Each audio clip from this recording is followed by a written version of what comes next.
And it is not me, not Frank. The show is 60 years old as of yesterday. We may look 60, Frank, but it's not us.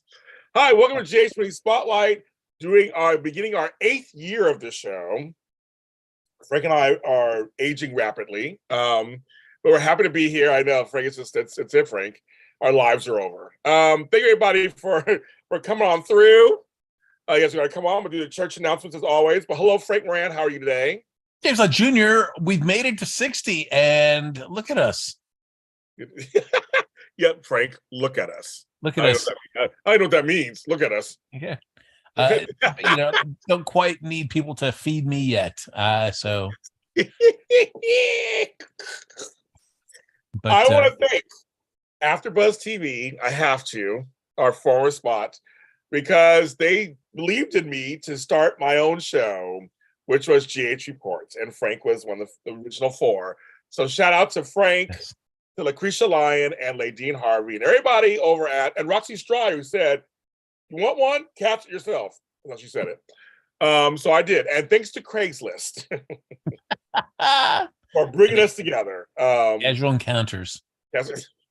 I thought it was missed opportunity. No, I was not missed opportunity. It was casual encounters. I think it was called missed opportunities or misconnections or misconnections. That's what it was. I saw you one day, Frank, and then I go, "Who's that dude?" It was in the corner of Hollywood and Vine. Yeah. And does he like GH? It's like GH. That's the most important part. Does he like General Hospital?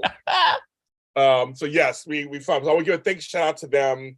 I want to give a shout out to Mark Teschner, who gave my first contacts at GH. And everybody who's helped me throughout the years, Fido Xavier, all the actors who love us who have come through here. Thanks for coming on our shows. And thanks to you for supporting us, because as long as General Hospital is in business, we're in business. Like literally. Like literally. If they go out of business, then we're done. Because I'm not doing no show. If they go, we go. That's how it's going to work, Frank. Well, why don't we just start over and cover them all over again? No. I think it was something with my sound. Sorry, I think my sound went out for a second. I'm like, yeah, I don't know what happened there, but yes. Anyway, they're in business. They made 6 years old yesterday. Yes, there are several things, you guys. Hello, Jason Jose, Coach Chandra, GH fan, Sylvia, Frank's buddy Annie Goins in here. Oh, look at her. Yeah, is in here. And other folks, yes, you guys are coming in. I just did not because it wasn't him. Me and Amanda Russ just did the Wine Harmony Spotlight 50th. So you can watch that's out now, audio and video. You can watch it now. Tammy Govea couldn't make it today. So I'm sure she sends her love to all of you. And Amanda Russ just told me, Frank, she wants to come on our show one day. No. I said, no. Frank's not gonna like that idea. We said no chicks allowed. It's an all-male show now. All-male review. This show is about 2 dudes talking about GH. You don't need anybody else coming in and interrupting that. Yeah, I love it. So, but she may come on. So you guys, you Amanda fans, we'll see what happens if she watches it. Also, happy 4th anniversary to our buddies, 10th Floor GH. They gave us a shout out. So happy to attempt to Matt and Kat, 4 years for doing it. And look at them go. And just, we were there at the beginning and look at them now. Yes. Getting Ken Schreiner in. They had Kelly Gotti. They had a couple of people on there. They're working it out. So congratulations to them. Their episode's out today too. I saw that. And I'm wearing Max Updates GH, our little buddy, wearing his shirt. You can follow him on Facebook. There's 10 Force Podcast. They're in the chat room. I just gave you your shout outs. Yes. And wearing his. So go to Max Updates GH on Twitter, or We Are the Tomlins on Instagram. Because he wore my shirt the other day, so I'm wearing his. I have a 10th Floor mug. I don't have a 10th Floor shirt. You guys don't have shirts, do you? You don't have shirts. I'd wear one. So we give that. We are going to start, because this is Shady Sunday. We've been doing Shady Sunday for 8 years. We are your senior podcast. Oh, wow. Along with Edition Days. I forgot my chocolate twin, Tony Moore. They're on at 3:00 over at Edition Days, talking about Bo and Hope. My girl's back, Frank. My girl's back. Bo and Hope. Christian Alfonso. So over there. Okay, so we're gonna start off with something shady, you guys. This was published by Ron Calavardi, who is the head writer of Days, former head writer of General Hospital.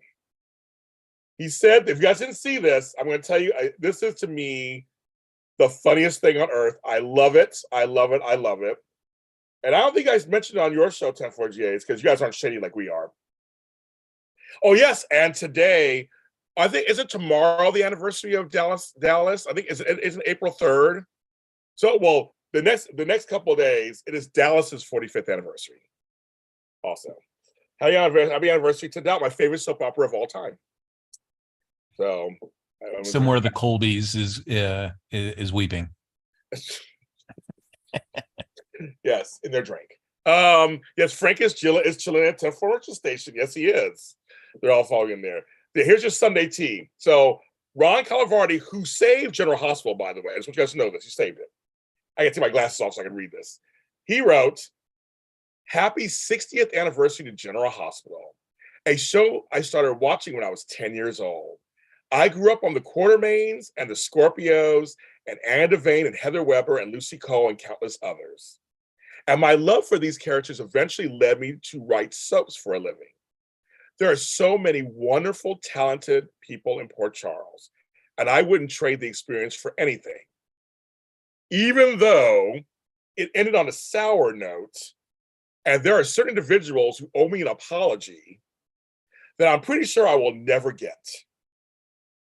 To the rest, big congrats on 60 years, and I hope many more. Long live GH."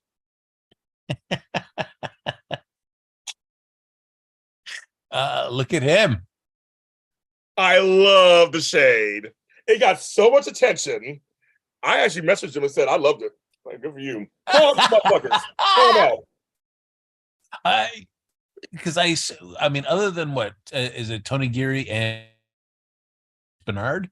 Are those the ones that had issues with with Ron before he left? Tell you the truth, I'm not sure. Here's what I heard. Here's my tease. What I heard. So the thing is, I heard that Ron and Frank had a falling out, and not just Frank. Frank doesn't know him. Frank Valentini. They worked together on Why to Live. Remember? And they tried to save that, didn't work out. He brought him over to GH, and the rumors are kind of like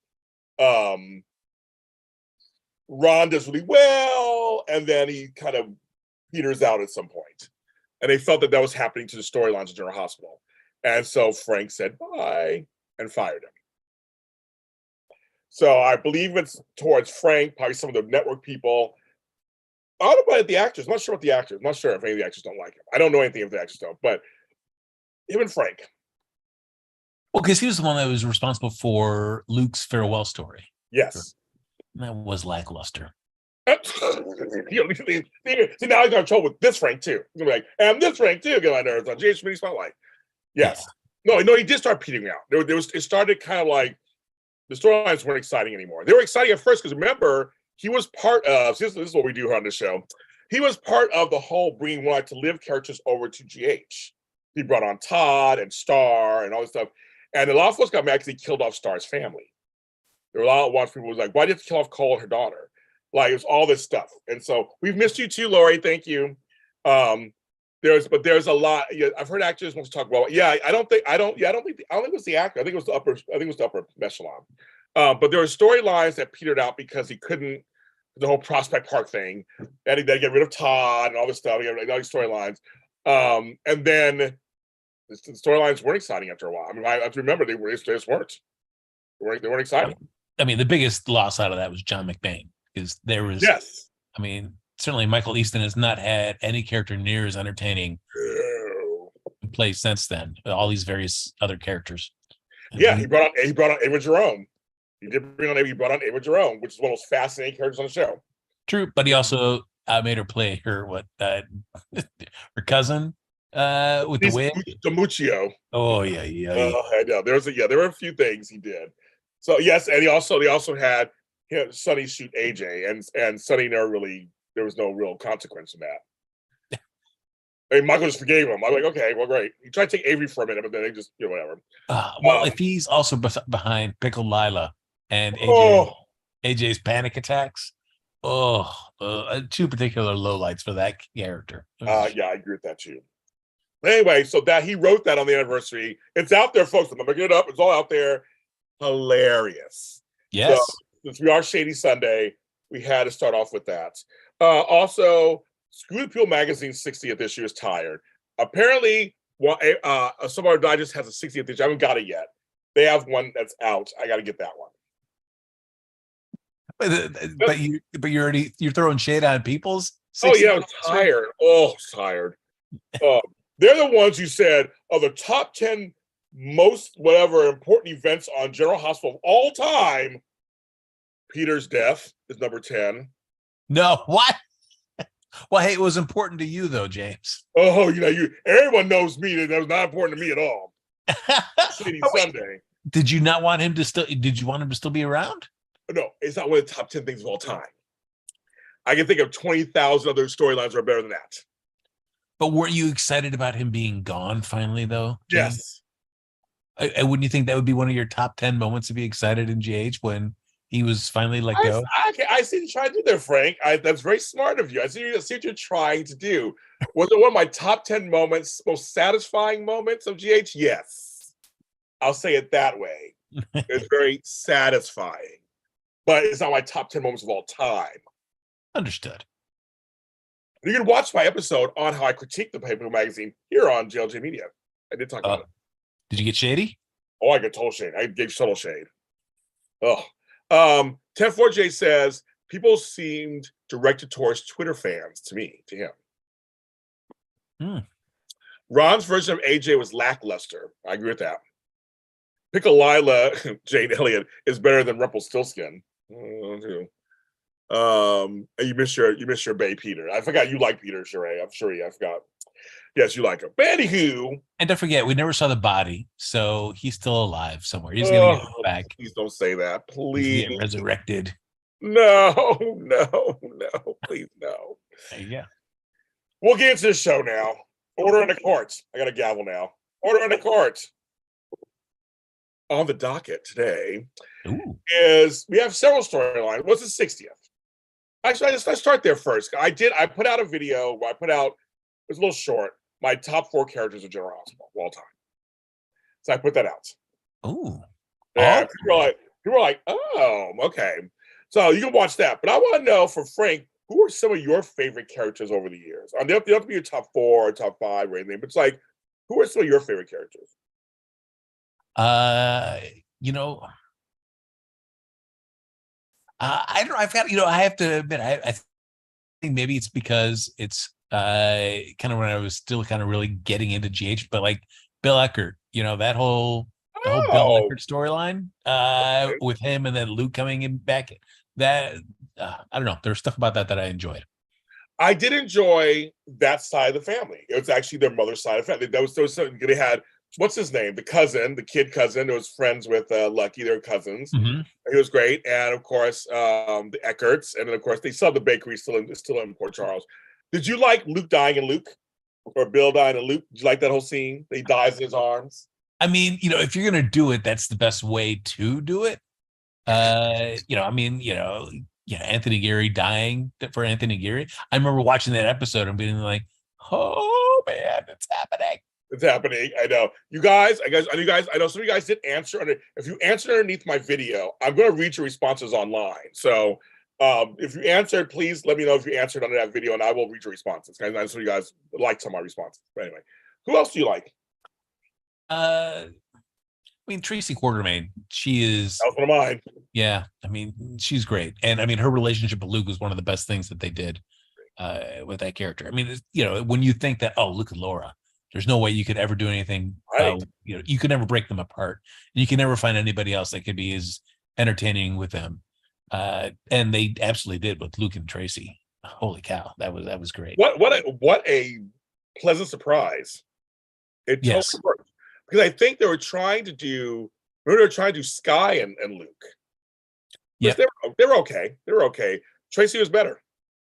No, I agree. There was just there was just something about like Tracy's character that could see a part of Luke that and accept a part of Luke that given her past and what the things that she had done, that people like Laura or maybe Sky too. I mean, not to greatest extent as Tracy, but there was just something about that coupling that just there are two people that could see each other flaws and all and still love each other despite all of that, which I thought was interesting. I'm going to do something I've never done before. Shirt off. I'm doing the whole show topless. I don't want to scare you guys at home. Frank, if I invite somebody on the show right now, would you be opposed to that? Depends on how cool they are. On a scale of like 1 to 10, what are we talking about? He's only a 3, but I think it could be fun. All right, here we go. 10th Floor Podcast. Matt, do you want to come on our show right now? I'll send you the link if you want to come on right now for us for a little bit. You want to come on? Tell me yes or no, and I'll send you the link. I'll email you the link. But 10th Floor Peacock Podcast, I don't know if Frank knows this either. I knew this because it's just behind the scenes. He said, we just found out that Anthony Geary's married to a man. Well, yeah, he's been gay. He's always been gay. He's always been gay. Yeah. That's been talked about, like openly, like crazy. But it's sure okay. But he's always been gay. Yeah, I remember running into him at like screenings at the ArcLight. Oh gosh, like 15, 20 years ago with a boyfriend at the time. But even then, I was like, yeah, I thought that was a well-known thing. I thought it was too. I know you guys are like newer watchers, I guess, but not only that newer watcher, most watched for years, so she didn't know either. Because he talks about how they hyped up the Elizabeth Taylor thing back in the day, and that but it wasn't really. They had a friendship, and it was the 70s or whatever. But he said they didn't have a real relationship, not like for real. It was just spiced up because he was a leading man. That's how good Tony Geary is. He just you believe it. But I just thought that was a well-known thing myself. I didn't know. And certainly, Anthony and I don't talk as much as we used to.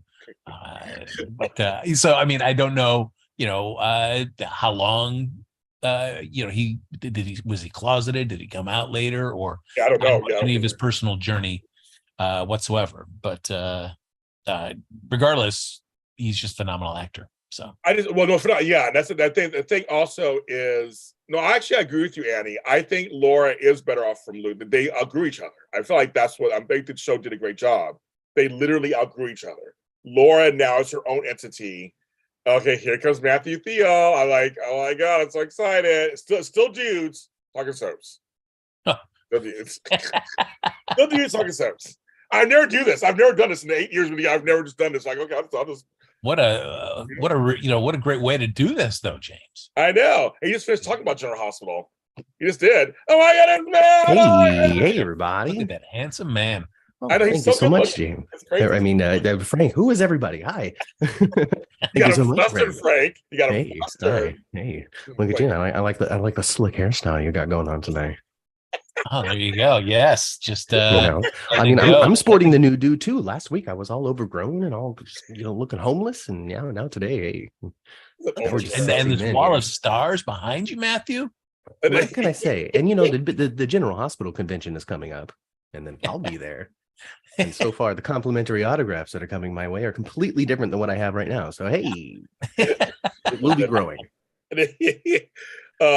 Yeah, a lot of people, everybody's like, we thought you knew. Everybody knew. Everybody in chat was like, come on, Matt and Kat, you know what was going on. So the best excuse I can give is we didn't really pay attention to what was going on behind the scenes until we started podcasting. So when it came down to it, we weren't following Tony Geary on Instagram and Twitter and being plugged into what's going on. So yeah, it was a huge revelation. I don't remember who said it in the chat originally, but it completely blew our minds. It derailed the show for no less than 10 minutes. So you also know that Ian Buchanan's gay too, right? You know Yes, that. yes. That one I was aware of ahead of time. And for me specifically, the reason why it blew my mind so much is because this is Luke Spencer we're talking about. You know, this is one of the most famous daytime characters of all time, portrayed by either a bisexual or gay. I don't know how deep it is into the spectrum he has fallen. But to not know that just blew my mind because, you know, I'm gay. So you are? I am. Well, that's it. Get out. I always thought that I just knew who was on the cast already. And so it's just a major revelation. And then, you know, also somebody who is a very big supporter. And I talked about this on the podcast. You can go watch my original reactions to it on my channel. But, you know, somebody who's a big fan of like pride events and being able to showcase who is out there in the world that is in the LGBTQIA plus community, I think is very inspiring to people. And to just have somebody prominent in daytime to that level, Luke Spencer, you know, just kind of transported in my mind a bit to more of a role model than he had been in the past to a degree. I don't know anything about him in his personal life, so I can't say that, you know, look up to him in every aspect. But I don't know. It was a revelation. For me, I think what's interesting is it shows people an actor's an actor, and if you get a role, you can play it. I mean, that's kind of the point. It's like it doesn't matter what you are; you should be able to play it. You're gonna play it. Yes, Angela, my cousin. Yes, is on Y&R. Yes, not outing everybody. Not just outing everybody on the shows. And then my mom said that she was surprised that my gaydar didn't ever go off when it came to just watching Luke up there, and I think that's just a testament to what you were talking about. I never ever thought about who Tony Geary was behind Luke Spencer. So that's it. We also know that the guy who played Nicholas, Adam Hussey's gay also. His yeah. So I learned that because of my connection now into the actor's social media. I'm able to, I guess, come across this information now. But I think it's just very cool for Tony because he is an iconic character. He's up there with J.R. Ewing. He's up there with, you know, all the big, great TV characters. That it's like, okay, yeah, he just happens to be this in real life, but on the show he was going to play this big heartthrob, and so folks should be able to wrap their head around that. A good actor is a good actor. Like it doesn't. That's what makes it so. That's what makes it so great. Yeah, I appreciate the fact that, you know, it isn't connected to every single statement about Anthony Geary. Yeah, you know, Anthony Geary, the gay soap star, so and so did this. You know, because he don't talk about it. Because he doesn't talk about it. That's a lot of them just live their lives, and a lot of them they just if you see it, or you don't, you don't. And they're of a certain generation. Yeah. I mean, I'm part of that generation where we just didn't talk about it. Like we are who we are, and you know it or you don't, and that's it. You know, Frank's straight, and we don't fault him for that. It's fine. I am. Well, I mean, not last weekend when we were together. That's right. Yeah. Frank is coming out of the straight closet. That's straight. It's very nice and narrow. And James, Matt, I'm straight.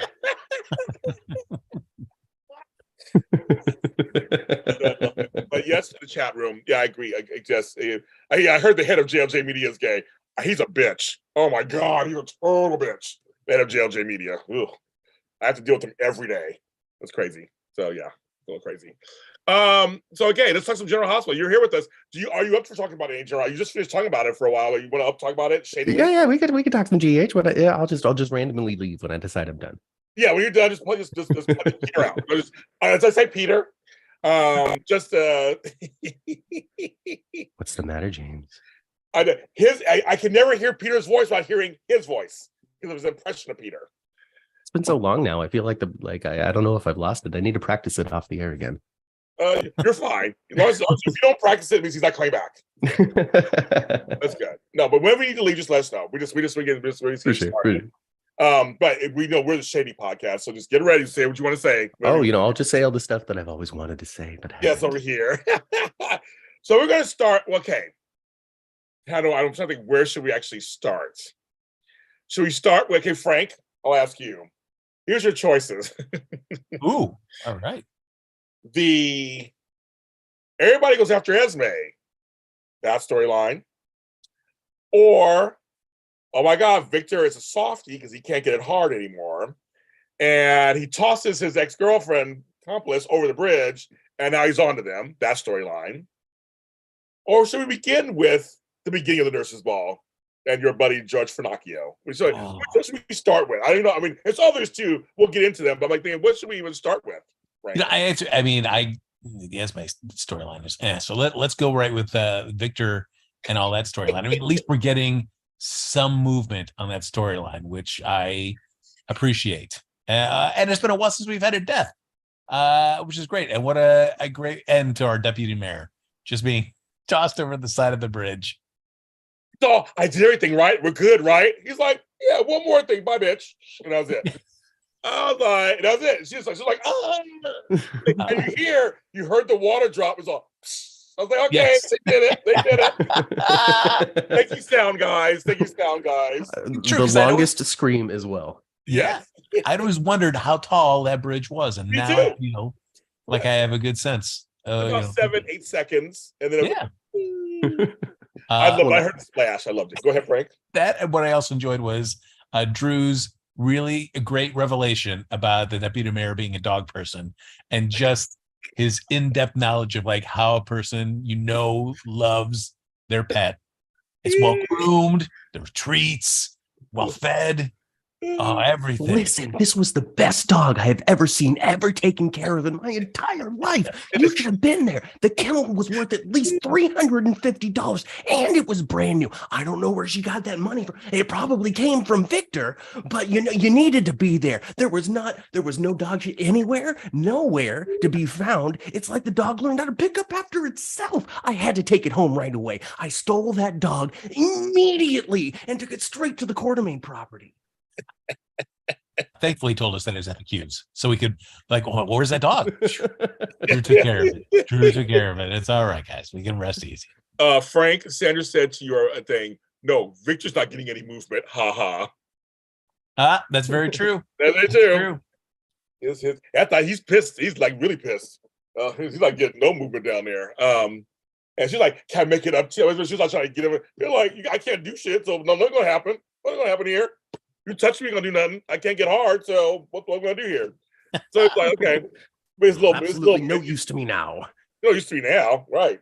What I at least enjoy about this, at least the storyline this week, was that people were finding out information on both sides, but also playing it smart. Where there was like, oh wait, if she's gone, then Victor's on. Just at least I appreciate people operating at the height of their intelligence in these scenes, which was good. I agree, actually. No, you're right. And they were saying we got to tell Felicia right away and stop her. So they were really smart. The thing that was also kind of funny for me is we're getting this whole thing with Spencer because he has his whole thing. His storyline's kind of permeating with Uncle Victor, and he's like, "Oh, you like nature?" Yes, I love nature and all. It's one. I'm like, okay, is this a Disney movie? Like, what's going on here? Victor is walking around that back lot, that side lot where the chain link fence is, Frank, at Prospect Studios. It's not upstate New York, it's LA. No. He was walking around like, I just love nature. And I'm like, and Spencer's like, okay, you crazy uncle, okay. So we are getting guided. We're getting very much a Cassadine of old. There's something in that. There's something going on. There's something we finally, like you said, that's the movement we got. We finally got a little something. Finally. Yeah. I mean, especially, and Matthew, my apologies for not listening to the 10th floor, but how are you feeling about the pacing of the Victor storyline? Are you feeling like what is taking so long for this thing to finally start moving? Well, I mean, I've never questioned what was taking so long. I know what was taking so long was the anniversary and the James Patrick Stewart availability, in my opinion. So I never really questioned why, because to me, I was always reading between the lines as to why it was kind of trugging along. And now that we're getting to clearly some sort of event, I don't want to call it a climax because I don't know what's going to happen after the nurses' ball. He can't do that. He can't do that. Remember? Yeah. Right. I'm sorry. It all falls. I'm sorry. I'm a child. I'm a total. There's child. going to be some sort of event though that happens at the nurses' ball. Clearly, we're getting to that, and so I'm happy that we do have movement. I do wish that they're able to take advantage of the length of time better than they do, though. That's my soft criticism. With all of this time that they have to tell this story, they could get really detailed with what these people are thinking and get into some sort of really deep emotional conversations about just the complexities of life in the soapland that we just aren't having, which I think would just be valuable to these characters and the stories at large. True. My fear with this storyline is, given the way that they resolved the Esme Ryan storyline, I feel like they could totally drop the ball, and this could be just a very lackluster, sad trombone ending. I mean, if Victor's dead by the end of the nurse's ball, then no, it's going to be a letdown, in my opinion. we got to have the weather machine back. We got to try to freeze the world to end global warming, which is clearly what the we need to get there. Yes, I agree. I want the old Cassadine of old. We're going to do it. Go all the way in. We're going to do it. I mean, I feel like we're getting there. I mean, this week with the conversations with Victor and Eileen, I think, where he's explaining how my evil brother Miko stole my plans and just bastardized them. I'm trying to save the world. He tried to end it. I was there for that. Yeah, you're there. I want Spencer's reaction to freeze the world. I know exactly.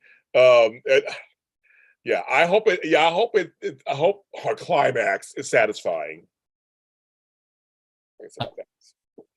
I agree with Frank. I don't want anything like we waited for so long and it's like that's it. Yeah. I mean, I feel like it'll be like, if I need to kill X millions of people, but the world is going to be so much better. Well, he kind of said that, right? He kind of said that.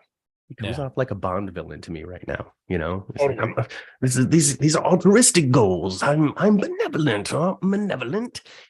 It means that everyone in South America is going to have to die, but that's all right. The world will be better for it. That's how he sounded. He was like, some folks are going to have to pay for it, but oh well. My family will be all right. Yeah, well, okay. The Cassadines will be okay. I don't know where they are, but they'll be somewhere. We're fine. Yeah, it's Uncle. He's the only source of excitement. Everybody else is boring and stupid. Oh, okay, Angela. That's what she thinks. Will Tony Geary appear by Zoom? Well, I mean, the other day we got Monica. It's about that in a second. It was about that soon. We did get her voice. Thank you, Mick Floyd, for the super chat. Thank you so much. Thank you. Because Matthew was here. That's why. It's because of Matthew. No. Paid $20. I mean, to me, it's this. It's this. It's us. Well, we appreciate it. Thank you so much, Mick. We really, really appreciate it. Liz carried this week, leading to 60th, which is good since her family started. We're going to talk about that too. We're going to talk about the Epiphany thing. I'm saving that for a little later. That's all sad. So I'm going to know a little later. But she did. I agree. If Vic dies, it's got to be by Robert. Vic killed his mentor years ago. Uncle Victor is cold-blooded. Yes, he is. I will give it up for Ginny Francis, though, in that scene where they do discover the deputy mayor. She comes on the scene. Just, she really sold the emotion of, like, even though she knew she was working with Victor, still she was, she kept, she helped bring about the death of this woman. She did. It just said in the chat room, it's their fault. Oh, totally. And Laura's fault. She's dead. Yeah. And homegirl, she didn't know what she was doing anyway. She was in way over her head. She was in way over her head in the first place. And that was that. I mean, I think, did anybody here think, I think in chat room here, anybody think she's going to leave alive anyway? I thought she's going to be dead at some point. I just figured. Totally. Yeah. She's not going to live. Come on. I know there'd be a bridge. I know they would do a bridge killing. But, and they found the body so fast. So I'm like, he's actually washed ashore. They couldn't find Sonny because he sailed down the river to where's your favorite place, Frank? The Tano. That's right. Sonny flew all the way down there in the river, but she just, I guess, came up in one of those spots. There it is. It was interesting, though, because goes and has her make the call to Anna Valentine to kind of say she's just leaving. So which is smart on Victor's part. Like, hey, yeah, nobody's going to know I was involved with her death. So then kills her, but then doesn't, like, retrieve the body. Doesn't send one of his many goons to go grab her body and just bury it somewhere. We're just going to let it float out and get discovered. And where was his other goon? The big one is kind of cute. What happened to him? It was just yes. It's a little short goon. I'm like,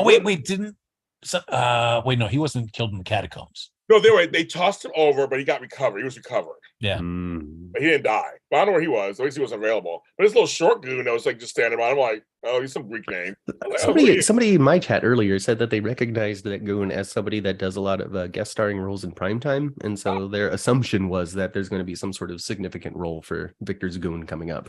Okay. That is unverified random chat from my show, though. No, it sounds very, very, very knowledgeable. We say we run with this. It sounds real to me. No. Yeah, you heard it here second. You might have heard it here first because I don't remember reading it on the air on mine. That's good. I like that. That's so funny. Well, that's really good. Yeah. So Sonny was found. He was in Nixon Falls, so he could have found. But they found Homegirl. So I'm glad. Again, I'm with you, Frank, and everybody. I'm glad there's movement kind of happening with this storyline. I'm just curious. I want the hot flashes again or the cold spells. Let's get into it. Let's not get into it. I want a big umbrella story. I really want one. I'm ready for it. Yeah. Even though I don't care if Drew's involved or not. I mean, whatever. You know, everybody is kind of getting pulled into this at this point. You know, it's fine. I guess. You know, I did like Sonny coming over to the safe house though, and just seeing Drew in there. And it's like, oh, geez, this guy. All right. And he's like, oh, I was like, okay. Yes, but this I like that the veterans are working together to put this down. So it's kind of a fun part of it, also part of history. But I'm gonna switch over to the young kids for a little bit. I'm gonna switch it over a little bit because that's storyline. Basically, that storyline. We'll see what happens. Is Spencer getting on your nerves? Yes. Okay. Yes. We think everybody on chat room. Is Spencer getting on your nerves? He's getting on our nerves. Played greatly by Nicholas Chavez. He's doing a great job. But it is, this whole obsession with this baby, I was like, oh my goodness. But isn't like the Cassadine way where it's, especially somebody that has Laura's side of the family to her, where they will have those genuine, heartfelt, like, oh my gosh, yes, I got to see the error of my ways. But there's always something that they're stuck on that's just going to kind of lead him right back down to the Cassadine side. Yeah, that's true. And Laura's always the one like, don't pull in, don't go in. I'm trying to pull him out. Don't go into the light. Don't go into the light. Cassadine light. So everybody's upset because of this redemption of Esme. I felt this week was a little different because she got told off by several people. She got cornered by a lot of folks this week who are like, we don't really believe you, or like Ava said, it could come back. I loved her and Ava. I love that scene. Mm-hmm. Ava's not dumb. She's no dummy. That it could come back. And so I don't know about you two. I mean, it's a soap opera, right? I have a feeling her amnesia is coming back. It's going to come back. It's going to come back at some point. It has to, right? Only Jason Morgan will never remember. Everybody else will. That's the only one. You're right. You're right. That's the only one. Actually, they stuck to that one. They stuck to that. That's the only one, right? Mm-hmm. Sonny integrated his, so he's integrated. You know. As it turns out, Drew is actually Jason before the accident, as if he were to grow to be the age. That's right. Now. Yeah, right. Kind of right on that. But because he has Jason's memories too, right? I forgot. They've never really confirmed one way or the other on that, as to whether or not he still has Jason's memories. I think he still does have Jason's memories. Like there's no reason to suggest he does not. Yes, like Anna has Alex's memories, right? Right? Okay, so the way that I understood that was instead of a full brain swap, it was just a memory swap. So this is my theory. All right. Oh, okay. Tell us about it. Since Alex is actually Peter's mom and not Anna, and Alex gave Anna that memory because she wanted Anna to think that Peter was her son, so she would go out of her way to protect him from Faison. Was the whole reason for that. Now, these are digital memory swaps, not digital memory. I'm just going to give you one. So in my theory, Alex gave Anna the memory of giving birth to Peter, while Alex has the memory of Anna giving birth to Griffin. Okay.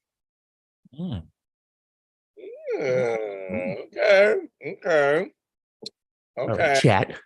Tell me what you think about that. They're getting started. Okay, well, they said, Daisy's like, Drew is Jason before the accident. So it says Esme has amnesia, but her instincts are. Yeah, because see, they have the actress. I mean, Amy, she's doing a great job. I would say she's doing a great job. but they're having her play a little bit where she's a little bitchy still too. She's a little bitchy. True, because just because you have amnesia does not mean that your exactly. Right. That's what Spencer said. Spencer said you don't have your memories, but your personality is just the same. I love that. I love that because you're a little bitchy. Good call, Matt. Okay, good call, Matt. Yeah, and I did like Cameron just telling her, it's like, just because you've forgotten everything you've done, that doesn't mean everybody else has. Oh, I know. You can imagine why people are really not thrilled to have you running around in Port Charles right now. Well, he brought Franco. Yeah. I was like, wow, that's interesting. That was a nice connection. That was a nice connection. He brought Franco. And it actually gave her good advice in the sense of like, you want to show people you changed? Then you got to show them. You can't just be, everybody just turn around. And when he brought her into that party, oh my God, everybody was like, well, this bitch here, what's going on here? That look, it was just so hilarious. I was just, let's go. He's like, where are you going? Cameron, I love Cameron. He's like, where are you going? You said you want to show everybody what's going on. Like, what are you doing? I mean, plus Cameron, and it's, wish him well in Stanford. But also the amount of people that showed up there at Charlie's, couldn't we have just done it at the house? Do we need to spend the money to rent out Charlie's for that length of time? Frank, at the house, I was like, who that other kid? Oh, it's Aiden? I mean, they need Agent Aiden every 5 years. I'm like, what's going on? It's just like, I'm like, what's going on there? I'm like, wow, who's this other kid? Just recast him every time we want Aiden. Just get another. Exactly. Just get another one. He's an old man. Next time we see him, Spencer. Come on, people. But no, it's really it's just really funny. But no, I agree with you. I was like, this lackluster turnout at Charlie's. I'm like, okay. I'm like, sure. Your grandma's there, and that's it. I mean, like, well, I mean, what the fuck? I mean, it's just whatever. The only difference between that and the house was like, Trina and Jocelyn and Scotty. Right. But everybody else was. But Scotty couldn't make it to the house thing, though. No, didn't do it. I know sometimes it's the shooting schedule. I don't. It's all weird. You could either have availability to your shooting schedule and budget. It was either Kin or the brothers. You couldn't have both. Yeah, both. Either day. So. As it turns out, Hudson West and Kin Trainer don't get along backstage, and they just avoid each other. There you go. I was like, you starting rumors. I love it. Love rumors on the show. Love it. But no, I think Spencer, you make up a good point, Frank. Spencer's being part Cassadine. That's what he is. That's what they do. Yeah. And Laura, I can try to tell you guys, Laura I don't think she trusts her completely either. She's smarter than everybody else because remember she has a history with the Cassadines too. Number one, so she's brought up. Number two, that's her grandchild. She's thinking about her grandchild. She's thinking about the long game of the grandchild. So I think that's why Laura's like. But Laura's talked to her plainly also. Like, she wasn't, I don't think, when folks are getting mad at Laura, I'm like, no, Laura is actually doing the mature thing, actually. The money thing was a test. Right. I'm going to leave you alone. Here's some cash. Right. I could run off with this. I know. Don't. I'll be back. Exactly. So I'm like, Laura knows what she's doing. I know, Frank, you're thinking something different? Yeah. Well, no, I agree with that, all of it. And I guess the hard part is that while it happened to Laura's, grandson and son, everything that went down with Esme, I mean, to Spencer, it happened to him. It's not like it's firsthand as opposed to like a step removed. So I think it's harder for him to be able to just set that stuff aside and think about the long game and play it patiently and try to get on Esme's good side. He just is just like wants her gone. Yeah, I think what really set Spencer off was the revelation that Ryan was behind it all, and he's just been a pawn in Ryan's game, and nothing that he really experienced was any sort of reality. That hit Ava too. Remember, that hit Ava also. Yeah, it hit hard. Yeah, like it's like, wait a minute, they were just playing with us. Like that this whole thing was. I mean, when I said I loved her scene with Esme, I was waiting for that scene to come. Just tell her all. They say, great point, Frank. But they were just, we don't want maturity. I know. But I'm also glad that, I mean, we didn't really get to, milk that or really show the ramifications in real time while Ryan was still alive. Right. Let's just kill him off really lamely and then find out all this stuff afterwards. I know. Yes. But no, I like that. I like that Ava and Spencer both are kind of feeling like we're all manipulated. This was like a total manipulation. And that Ryan just this whole time was behind it. And that's the whole thing. And so was part of it. And so it would be tough to see someone not remember, and yet you remember everything. Like Trina lived it, Joss lived it, Cameron they lived it. It must be tough, and to see them just like, I don't remember what happened. I'm sorry if it happened. Like it happened. Yeah, I don't know for the two of you, because it's like, we talk about Sonny, we talk about Jason, both having amnesia for greater or lesser extent, but I feel like the difference between those two and Esme was that, you did have for Sonny and for Jason, we had known them for long periods of time before the switch had happened, and then we've certainly known Jason Morgan far longer than Jason Quartermain. Yeah. But you were interested in seeing like this whole like, whoa, okay, this is interesting. With Esme, I don't know. I was never a huge fan of the character before, so giving her this amnesia, it's not like I'm like, whoa, this is so great. We're doing a whole new spin with a character that I'm already kind of invested in. It's like I didn't really care about her with, and I don't know if I really care about this new version. That's like, he loves her. I think no, I don't love her. No, she's just my everything. I want her at the top of all the episode lists. I need her. I think that Avery Pohl is really bringing what is selling the story. If it wasn't for the incredible talent that she's bringing to this character, it wouldn't be anywhere near what they're intending it to be.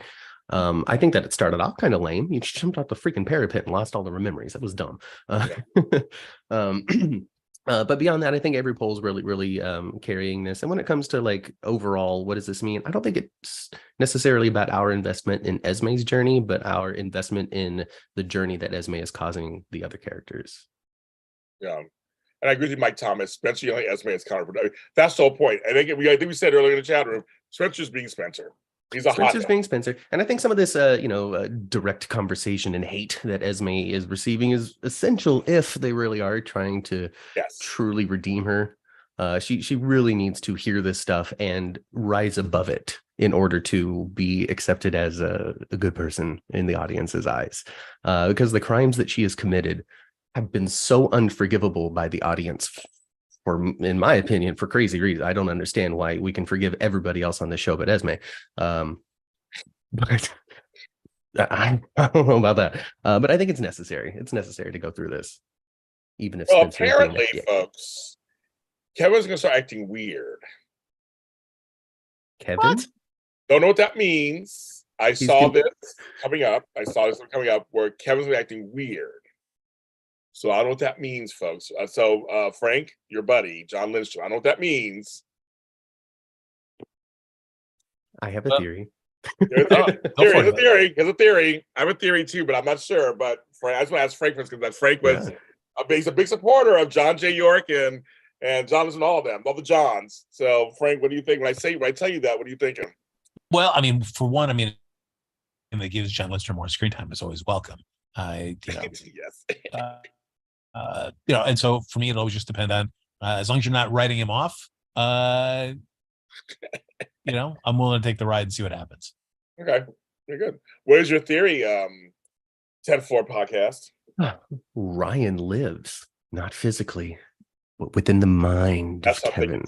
He's going to fracture and be him and his brother. And we'll get some really fun John Lindstrom, like Schmeagol Gollum stuff going on, where he's talking to himself in a mirror. It's going to be fun. I was thinking DID. That's what I was thinking. It's going to be, well, for me, it's Vicky, Nikki, Why to Live. It's going to be that kind of thing. Yeah. So, Kristen said, I called this immediately after Ryan was killed off. So isn't Kevin part of the mind test?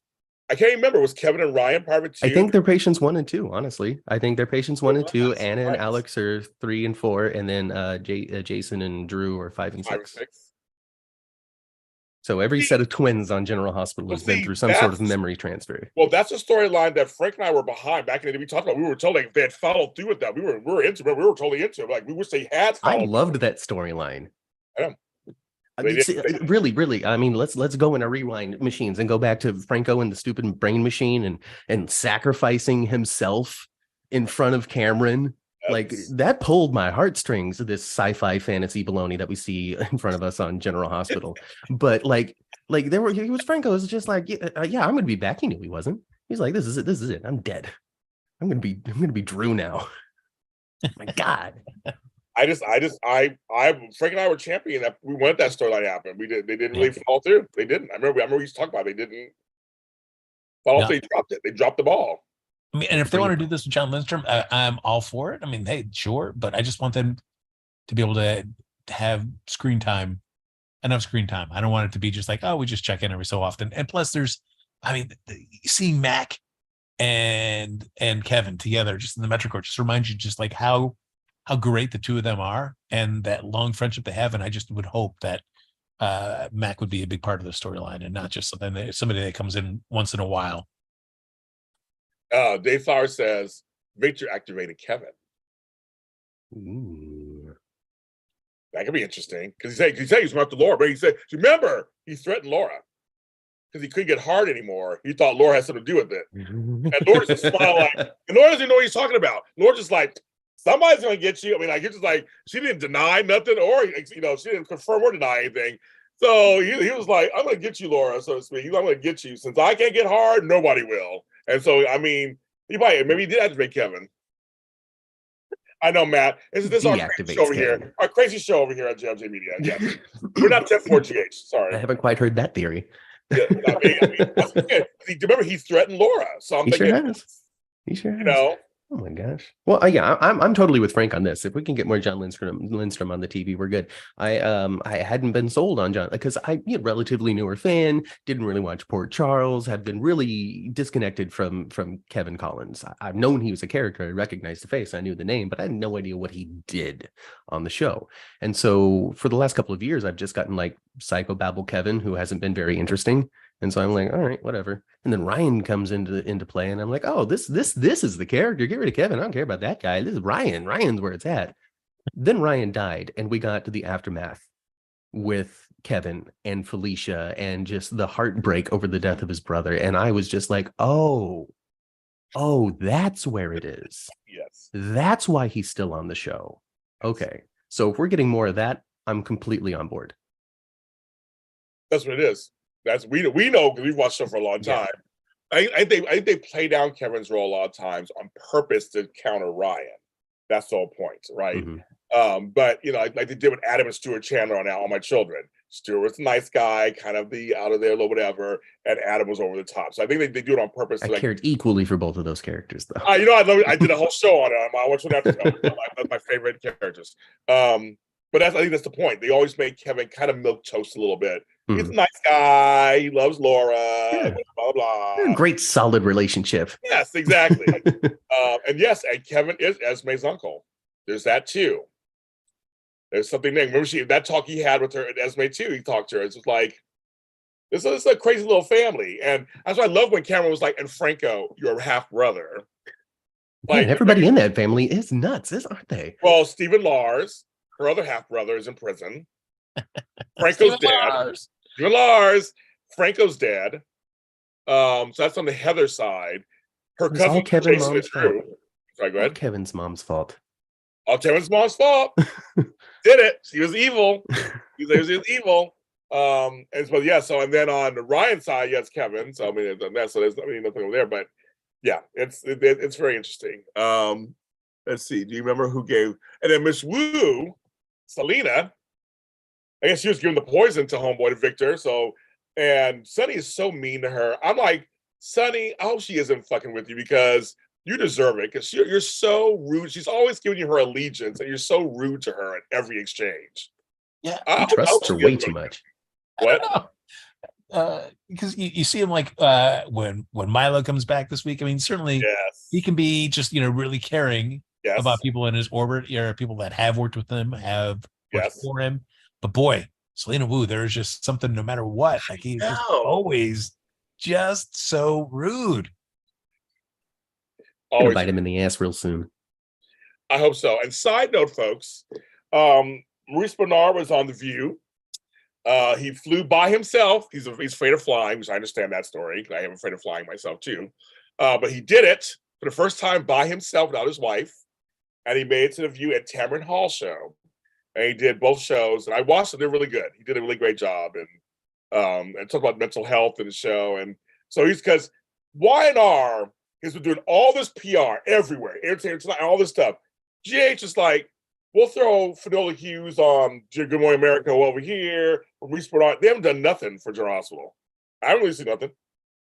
You guys have seen anything. I haven't seen anything. No. Maurice Bernard's been the one out there championing the show on various things. So was there a reason that he flew out by himself? That they wife would. His wife couldn't make it. Oh well. He had to fly by himself. They made a big point of that because he hates flying. He has anxiety. Why did he ask you, James? Because I hate flying too, but I do fly. I have to. The two people flying and sitting together. Oh my God, we both be. Well, I mean, I drank to go on planes, take drugs, but I mean, I don't know what he did, but he did it. I have to drug myself, drink everything to get on a plane, but I do it because I have to.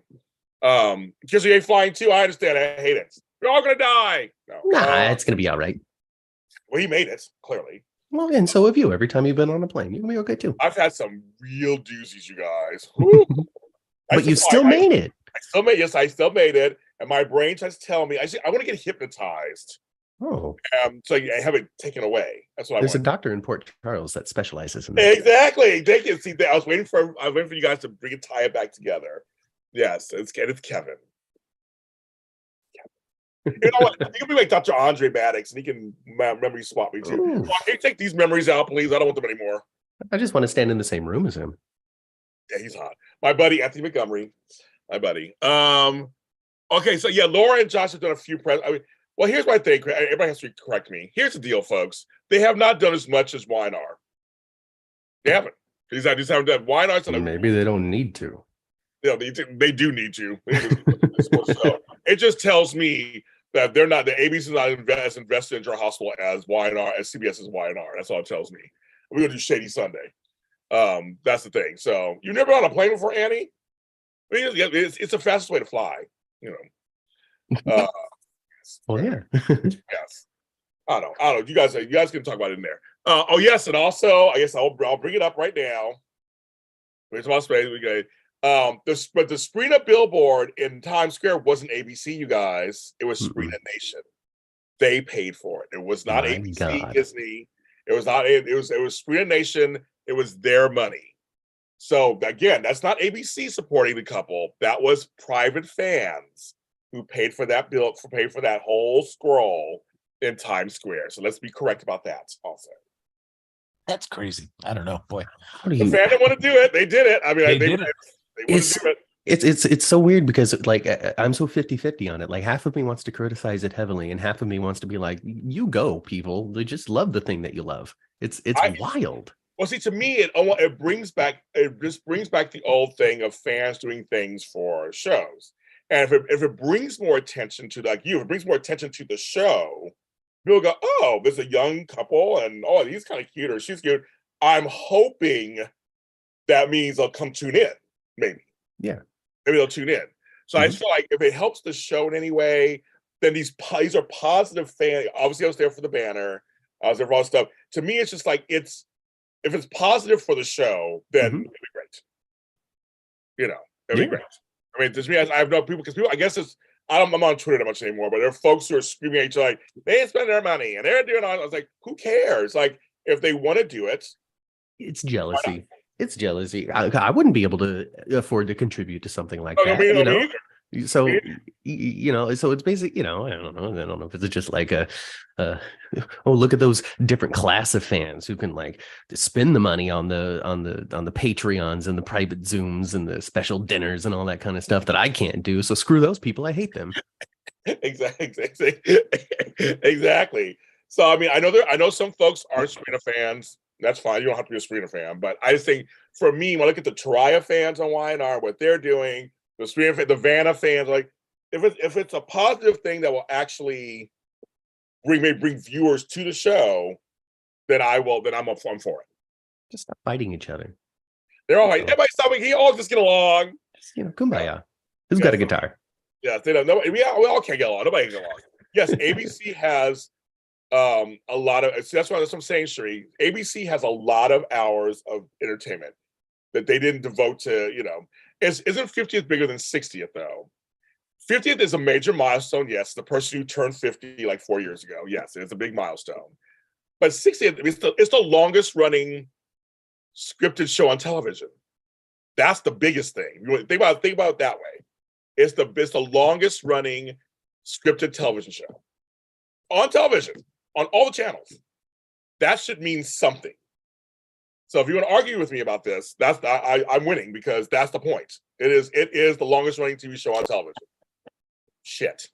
I'm full of piss and vinegar, you guys. You should watch my last show. I was going off for everybody, cussing everybody out. Oh my gosh. I'm feeling it. I've been dealing with my mother for the last 3 months. I'm just ready to cuss everybody out. But my point is that these different networks don't care about their soaps that much. No. That's why I was so shocked that CBS did a lot for Why Not. They promoted the fuck out of them. They were on the talk every day. They had people from the talk every single day. They did it. But ABC hasn't done hardly anything compared to that at all. Hi, Albert Bostic. Follow his channel, Albert Bostic. He does soap reviews. But anyway, so I just want to mention that. I won't get totally off target, but yes, Sabrina did that, and they did the whole thing. So, but that was keep Sabrina bringing it, folks. Spend the money that Disney doesn't want to invest in General Hospital. Yeah, why not? Just do it yourself. If you Just have the do money, it. Just do it. Money, do it. I'm like, if you have the money and the time you want to do it, I say go ahead and do it. It's like we spend money on frivolous things all the time, right? I'm buying shampoos and hair conditioners all the time. I mean, why not? If I just use money however you want, you're grown-ups. Whatever you want. I do want to bring it down a little bit, everybody. Ooh, all right. 1048 actually did a special episode separately on it. And that is our friend, me and Frank, Sonia Eddy, and Epiphany's episode. I'm curious what the chat says in here, but I will say almost everything I've seen has been positive about it. I looked around. I think we all kind of agree that it was from the slowed down song instrumental in the beginning. I was already crying. I cried the whole episode. So it was just tough for me to get through. Because I've been also working with her best friend in real life about stuff.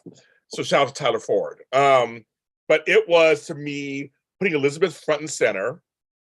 He's a Weber. She's a Hardy. That's a whole thing. I thought was a great idea.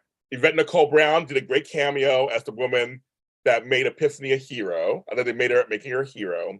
I love the different conversations. And I thought it was really well done. So I'm going to ask Frank, actually, because I haven't heard from him yet at all about this. What do you think about the episode? Terrible. I knew you were going to say that. You're like, I hated every bit of it. So, yes. I will say, James, when you said that you cried the whole episode, I was like, all right, I'm ready to go in. Let's see. And I watched a lot of that episode, like, oh my God! See, Frank has to be different, of course. Yes. No, it was just what's going on? They just been really just like Elizabeth, just constantly just I don't know. I just thought Epiphany just to have. I don't know. Gee whiz! I just don't know. That just kept on going on forever, and I was just so sick of it. Just. Marshall, like I shouldn't have had her go become a doctor. Yeah, that was terrible, Marshall. Yes, I know she passed away, but oh yes, you did something terrible to her. She became a doctor. So those scenes were just irritating to me. So I watched most of it, just kind of like frustrated, like ugh, whatever. And then at the end, you bring Monica in on that phone call, and just boy, it was like it got me right there at the end. Oh, there you go. Oh, yes. Okay. With Monica's call called Elizabeth. Yes, that was it. That was great. It was just like, oh, so great to hear Monica's voice. If I can't see her, at least hear her, and that was nice. Well, there's two things Frank brought up the week before that came true. Lucy watching Nurses Ball at her little location. You mentioned that. She said, I wonder if Lucy will be sitting there watching Nurses Ball. But it was just the opening, of course. But the Leslie Charleston thing was a great surprise because we've been talking about this for weeks. Where is she? Is something wrong? Is she retired? What's going on? And so I think that was a great touch to hear her voice. That's how you do it. You can. I mean, remember they brought Tiffany on too that way. They did the old Sean thing. It was on The Voice. That was rough, though. That was a rougher. A little rough, but yeah. I'm saying there's different ways to do this. Like if someone can't make it or they can't get them, they can't do it themselves. There is other technology you can do. I think it's just kind of like there's other technology you can do. And nice, a nice nod to history to have Elizabeth now, being considered for the head nurse's job. I thought that was nice. Yes, great nod to history. I agree with that also. I thought that's how it should be. It's great. And then for me, it was seeing Epiphany's face on the wall. Yeah. She's the only black person on the wall, folks. The only one. No. I mean, it also reminded me too. It's just like I would really, I mean, certainly I think our issues that we've talked about a lot in the show is just that there's so fast, and so it's hard to give characters, any character like a really amount of story unless you're the Carlys and you get just tons of story time. Like seeing Emma show up, boy, Yes. just means that boy, she would be just great to be able to have on the campus, just on the campus, just a younger kid that's a little bit more just leaning towards like the spy side of things, just to keep that kind of side of the show alive and in the next generation would be really nice. I agree. Yeah, no, actually, when you talk about the Emma thing, Matt, I don't know if I heard you talk about the Emma thing. Emma being on the episode. Emma Scorpio Drake. Yeah. Emma Scorpio Drake. Yeah. Well, specifically her appearance on this one, I think, was just because they wanted to have Brooklyn be a part of it. I don't know what sort of relationship she had with Sonia Eddy behind the scenes, but bringing in the character of Emma for this, I think, was just because the actress wanted to be there. I also feel as though they have aged up the character of Emma off screen. Yes. And so the fact that she was there was just because she wanted to be. And if they had any sort of original intention for Emma, we're not going to see her until she is an actress that is age appropriate with the current young adults on the canvas, because she's still only 16, 17 herself, right? While everybody else is 21, 22. I think she's 17. Mm-hmm. It's still not quite there yet. So maybe a couple more years and we can bring that specific actress back, because I know people really like her. Well, see, unless they did it, like somebody said in the chat, and put her with Jake. Or they're just kind of giving it a break. They're saying Emma and Drake should be together. Emma and Jake? And Jake. Okay. Emma, the character, is in college currently. Oh, that's right, you guys. She's in college. That's right. Yeah. So it's just because her contemporaries, Cameron and Jocelyn and Spencer, got all aged up, and so they did it to Emma as well. I think she's actually in Stanford. So my thought is, when Cameron's ready to come back full time, he's gonna have Emma in tow. Ooh, Frank, I think about that. No, I mean, that would be nice. It's just, it's one of those things you have to wait for years to get to that point. And will the show even be around then, James? That's partially true, kids. He ain't lying about that. But I'm thinking if the show does last, they're gonna recast Cameron, obviously, and then they're recast Emma probably, and have a different. They could come back as a couple. That would be interesting. Mm-hmm. That'd be interesting. I forgot they made Emma. She's in college. That's right. Yeah. But I'm thinking, who's not related? Everybody fucking related. Everybody's related. So you guys like, who's related, not related? We're just waiting for Dex to just be introduced to the Quartermain family, just counting down the days until he's Michael's brother. So you think he's AJ's son? I think that would be the best choice of all of the options. I've heard Sonny's son. I don't know what you. I'm done with that. I'll take AJ's kid, or I'll take Dante and Brenda's kid somehow. I've heard that also. I've heard that. I mean, he's a little light-haired to me, to fall in that family tree, but whatever. My granddaughter's blonde, and both my kids are dark hair, so it happens. It skips generations. All right. It skips generations sometimes. It's weird. But it's so funny. I'm like, I never even thought about him being somebody's kid. I just thought, well, great, we have a new actor who's not related to nobody on the canvas, because they can't do that. They can't do that. They just get so itchy. They're like, oh, he's got to be secretly somebody's. It's got to be like Cody, Cody, who's hiding his parentage from just because I lied about it once and I can't just come clean about it. I mean, that'd be ridiculous. It's like I heard Jason's kid too. They want to be Jason's kid. No, I'm done with Jason. We can leave Jason alone forever. I'm like, you already have Scout. They have Danny. There's already Jason. There's already kids out there. Jason and Judy got like 20 kids out there running around. I mean, come on. We don't see anyway. I mean, we saw Scout that one time. She was like tall too. She was getting. I'm like, Sasha isn't connected. Okay, you're right. So far, they didn't make her really. I thought the twist could have been. I think me and Frank was back in the day. If Sasha really was Nina's child, that would have been funny to me. Mm-hmm. After all that stuff that happened, be like, oh, she really is Nina's child. But you're right. She isn't. They made Will connected, obviously. He could be a Cassadine, which would be great too. Oh, make Dex a Cassadine.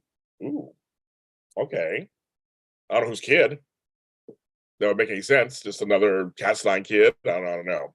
It has to be somebody more localized, I think. Mikos froze his stuff. Somebody stole it.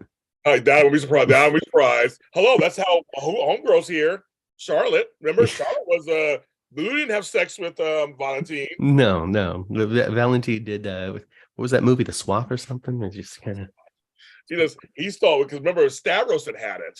Right. And that's all there's. Well, I thought it was supposed to be Stavros and Lulu's child, but somehow Valentine got it. I'm like, they just have embryos and eggs just laying around. It goes to show the power of writing. You could just write anything into existence. Right. Oh God. Bring it up. It's Martin's kid. Okay, here you go, Matt. Hey. All right. All right. I'm all for it. Now, come here, son. A couple of things I want to talk to you about this dangerous lifestyle that you're leading. Now, your Uncle Cyrus, he also lived a very dangerous lifestyle as well. And so on and so forth. You want some hummingbird cake? Just over some hummingbird cake, yes. Oh, that's so funny. It would be Stephanie and Stavros part 2. Well, shows repeat themselves. We know that. But all I heard was Dex and Christina were going to link it up at some point. It's a soap opera, I guess. So I was gonna be a Dex, Christina, Joss threesome. Not threesome. That's Days of Our Lives. That's Days. Yes. That's Days. Triangle. I certainly would be interested in seeing, but they just never give Christina enough. They don't. In order to do that, they have to put Christina in the mob. Let's do it. No, it's just to run a restaurant. She said, just to run a restaurant. Yeah, and then was immediately talked out of it by her father. I know. You want to do that? It doesn't sound like you'd be happy. You're right, Dad. I'm just going to stay the manager of a bar. I know, just like, oh my God. 2 steps forward, 5 steps back. And speaking of that, I'm sorry, a little Lucy goes a long way for me at this point. I love me some Lynn Herring. I love me some Lucy. But they have a really chew. I mean, the scenery is gone. They've been chewing it so heavily. I'm shocked that Frank has the 10th floor station or whatever he's at. I mean, the scenery's been just so chewed. This just climbs out the back window and calls a car, walks half a mile, calls a car. I was like, okay. Yeah. I don't know. I thought of you, Frank. I was like, what? The Lucy stuff was driving me crazy. And given her last foray out into the world, the fact that Anna and Valentine are not keeping just constant vigil on her is ridiculous. She just walked out. She climbed out the back window, she said. Yep. She climbed the back window. Nail those windows shut. Oh, yeah. The inability to write Lucy beyond seeing the bigger picture, where it's like, keep it chill now. Yes, I can't be at this nurse's ball, but I'm not dead. This will be done, and I'll be back next year, and it'll be great. But no. And the fact because it gets to the nurse's ball, which I just cannot stand. Your favorite part started on Friday. Oh, the event I love to hate more than anything on General Hospital. But that, of course, starts off with our boy, George Pinocchio. Oh, of course. Got to make sure we get his beak wet on the nurse's ball, as always. But then the big interview with Maxie Jones. And then that's the thing that, somebody dropped out of the magic wands. And this is big news, not even just one person, but a second person. Holy cow. Nobody cares. Who is talking about this and who is even caring about this? The people who want to see the man meet. I guess so, but it's just like the backstage drama. Oh, everybody, we got to tell George Pinocchio. He's going to want to know this. Nobody cares. Nobody cares. It makes me laugh every year. Frank does every year. I mean, I've been doing this for Frank for 8 years. He does it every year. I love that he hates his parts so much. He hates the red carpet, everything. I love it. It makes me smile every year. It's like Christmas every year for me. It's just, again, making that this small upper New York city town. I didn't even go to town. I don't even go like a city. Is putting on a charity event that all of a sudden demands like nationwide coverage, and that actually the nation, people around the nation are actually invested in this. Oh. Yeah, we talk about it, Matt. It's how we talk about the nurse's ball. You guys talk about it very differently than we do, of course. We like the nurse's ball. It's a lot of fun. It's a lot of goofy fun. My mom likes it a lot more than I do. It's still, it's just out there singing, dancing. It's great. It's good time. It's good time. Oh, and you know, the Kristen fact goes, that I care, Frank. As Kristen says, I care. She's laughing. I care, Frank. no, you don't. You really I'm don't. curious. I'm curious as to who they're going to have march out there with their washboard abs and their butts. You know, I'm curious. Oh boy. Then we have the llamas, where everybody's so worried about like Lucy. Nobody can do this nurse's ball like me. We gotta have llamas. We gotta have llamas. Like seriously, this is why Lucy Co. But they are responsible. playing, but Because- Frank, they're playing on the history of Bobby and Lucy hating each other. Oh, With that too. Lots of Bobby recently. yeah, great. The big 60th anniversary super celebration Yes. of all of the things that Frank has hated over the last 60 years. Oh my God, we should do a whole show on that. Oh my God. That'd be great. I just go back into all our episodes we get after TV to start from there. Let's start from episode 1, Frank. What did you not like in episode 1? We did this 8 years ago. Oh my gosh. I'm sure there's something around that Fluke storyline that was probably driving me crazy. Oh, you hated Fluke. That's why you hated Fluke. Oh my God, that's right. I remember back then. Oh yeah, you were not a Fluke fan at all. Nope. I came in during the Shiloh era. Oh, Shiloh. Oh, that's when we started podcasting. Dawn of Dead, or what was it called? Dawn of Day. Oh my gosh. Oh my God. Yes. Frank had a lot to say about that storyline. Oh my God, yeah. Shiloh. Oh yes. Yeah. So frustrating beyond belief on there. Can the magic wands rebound? Sadly though, the only thing that was interesting of John J. York being the replacement on the magic wands, given his appearance at the Metro Pool, I was ready. Yes. Ready. Let's see him shirtless doing his thing. He spends all that time keeping that rig together. Go ahead and just bring it on out. I agree. So the chat room are saying these are names they're bringing up: Dex, Cody, my man Chase, Mac. Someone's going TJ. They go, TJ posts his workout pics. So Todd posts his workout pics. So definitely. Curtis, my man, Todd John L. # John L. Oh my God, it's so funny. A lot of people agree with you, Frank, with the nurse's ball. It's so funny. It's so funny to agree with you. Divisive event. And it's so divisive. I know. Dawn of Dead sounds better. I couldn't get together. I remember it was some name. It was like Dawn of Day or whatever. That's why I did love one. That's why I love when Frank is on. Albert says, "I know Frank. He tells you shame the devil. He don't care. Think about these motherfuckers. Care. Griffin. That would be funny if he came back again. He didn't get that one appearance. That'd be interesting if he came back. You just slide through, take his shirt off, and leave with Ellie Spinelli. Well, see, they should have had Milo just do it. Like keep him on another couple of days and say, okay, Milo. Isn't he though? Is he? I don't know. I have no idea. Is he? I thought it was a part. I don't know. Who knows? Who knows anything? Nothing's real. It's all fantasy. It's all fake. It's all nonsense. It's all the magic of mirrors, smoke, and television cameras. That's all it is.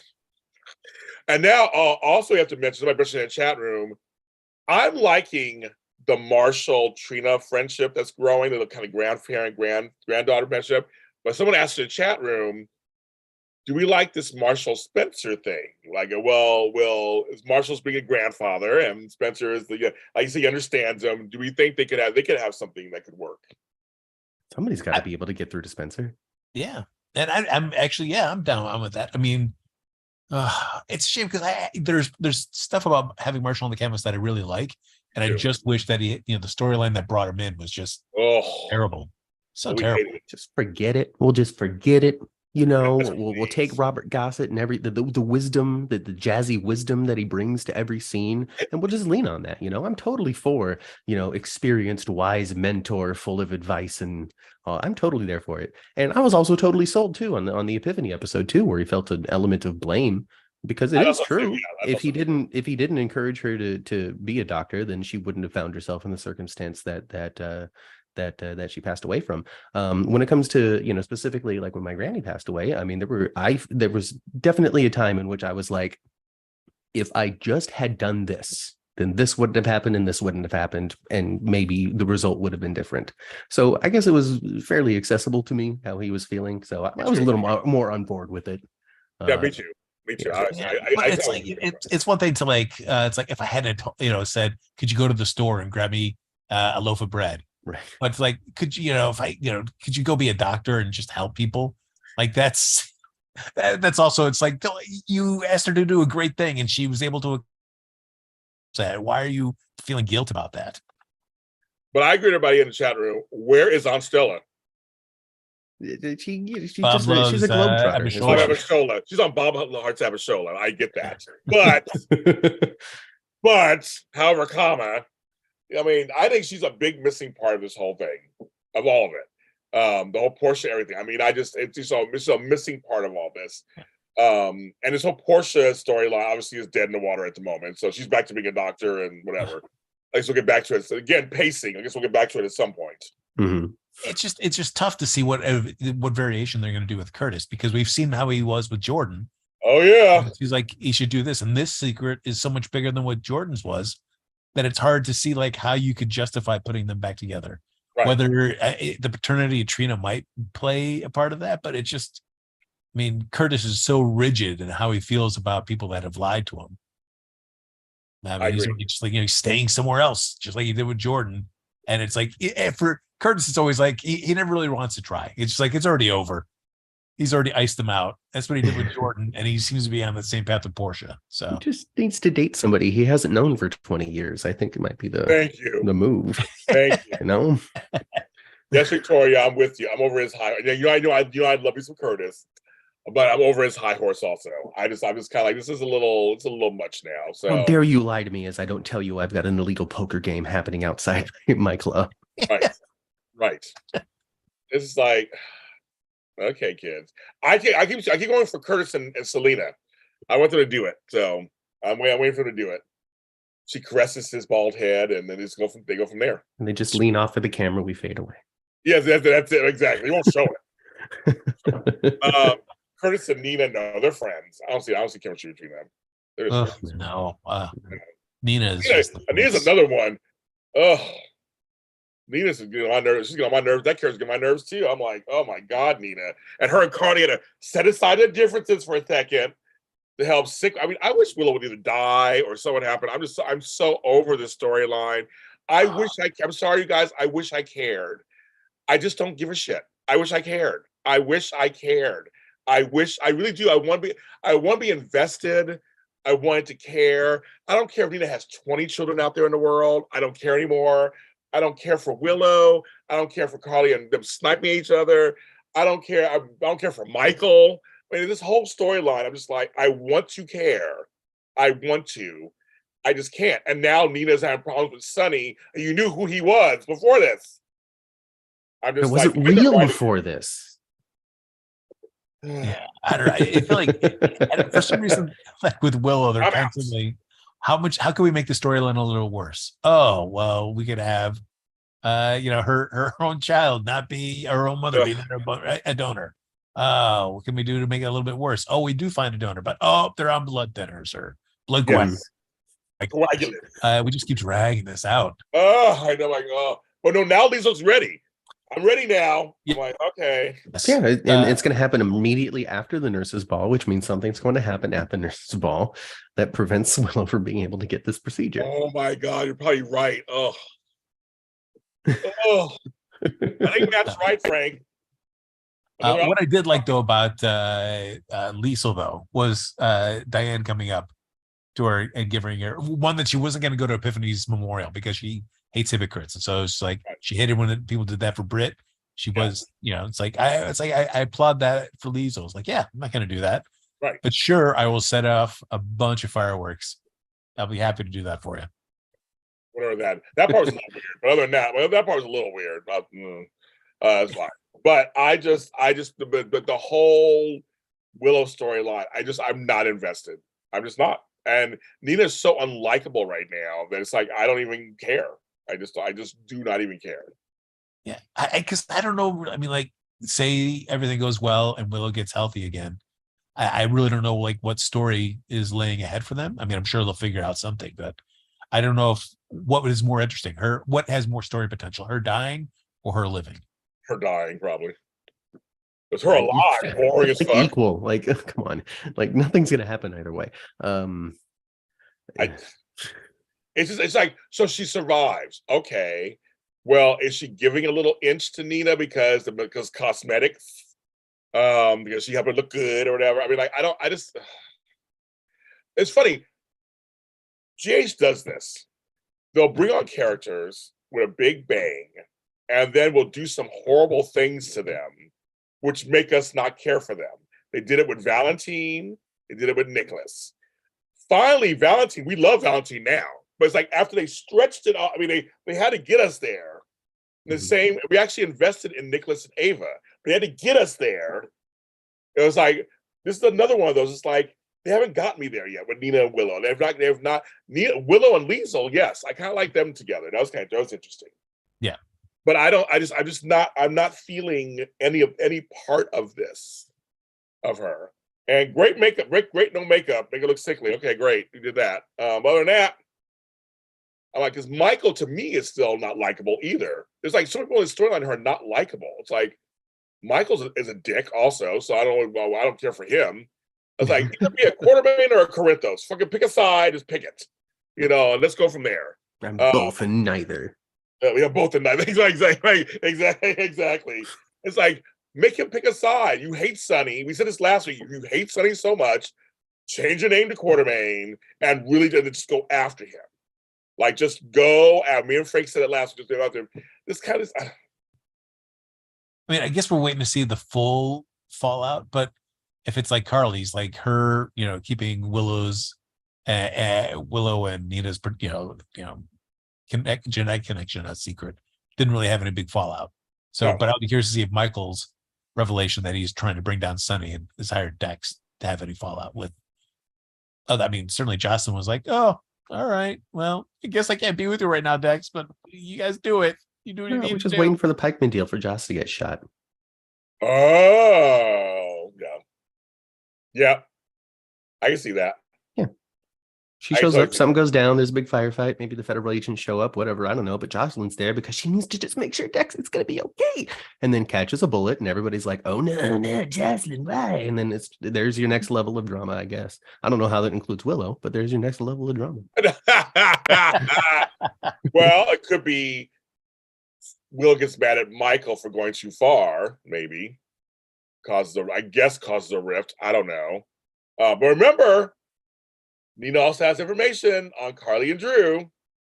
Oh, great. That sounds exciting. I mean, the only thing I could see is Willow dying is more interesting to me because then that just sends Nina off the deep end. Yes. You know, she, take a hike, Sonny. I'm going to get Carly convicted for insider trading. I'm just going to go down. I'm going to destroy this woman who kept any chance of me having any relationship with my daughter. I'd rather see that. Just go like total dark Nina.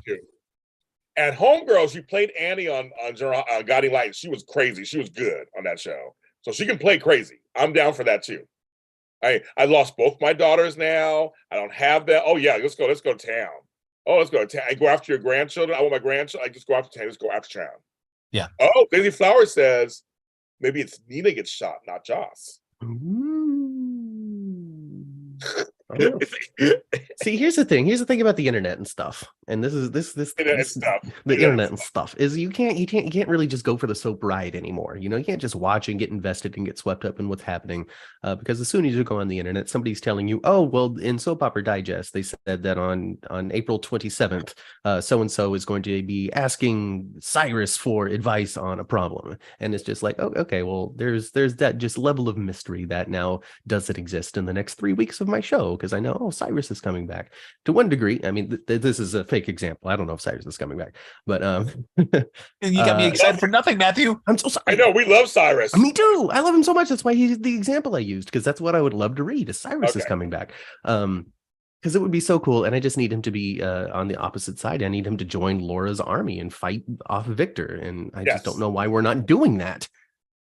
Why are we not doing that? Why is Cyrus not Hannibal Lecter? Why is he not giving them advice on how to beat the bad guy? I know, Matt. I'm with you. We're with you. I just went on a tangent when I was talking about how the light spoilers that just exist in also publications kind of take some of the excitement away. And so when it comes to like this Willow thing, like I am so convinced that she's not going to die because I haven't seen anything about Caitlin McMullen leaving the show. Okay. And so that just takes kind of that element of well, what's going to happen? Well, I expect her to survive. So if they are somehow able to like shoot Nina and kill off that character at the Pikeman deal and not have anybody know about it until it actually airs on TV, I think would be like a blockbuster daytime event, especially in today's landscape. Yeah, every once in a while, surprises do happen. They do happen sometimes. Again, the Monica thing, we did not know that. I didn't read anywhere about that. Mm-hmm. We've all been kind of like, Leslie Charleston's MIA, what's going on? And then that happened. So every once in a while, that can happen. Every once in a while, there are surprises. I mean, every once it does. That's a small one. I think that's an easy one to keep. Leslie recorded something for us. I think is a pretty easy secret to keep. But sometimes that stuff comes out too, though. Like you said, there's all these places that just like, even the actors will be posting shit all of a sudden. I did an interview with our girl Kathleen Gotti like a couple weeks ago, and I heard her. We're behind the scenes talking, and he go, so and so. Like I say, I won't give it away. So and so and so and so to the pool scene. Oh, so I mean, I'm hearing stuff from the future.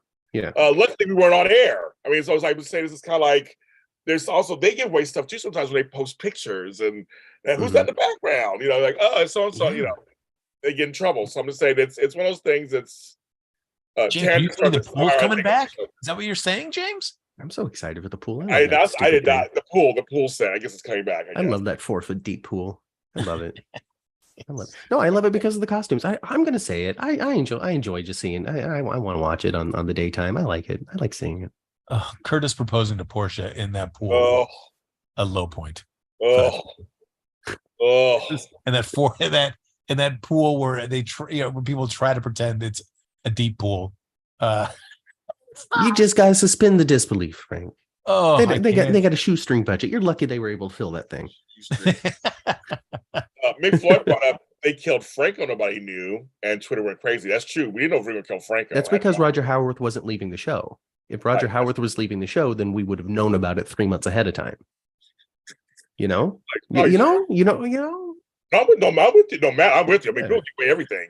They're laughing at you right now, but yeah, they give away everything.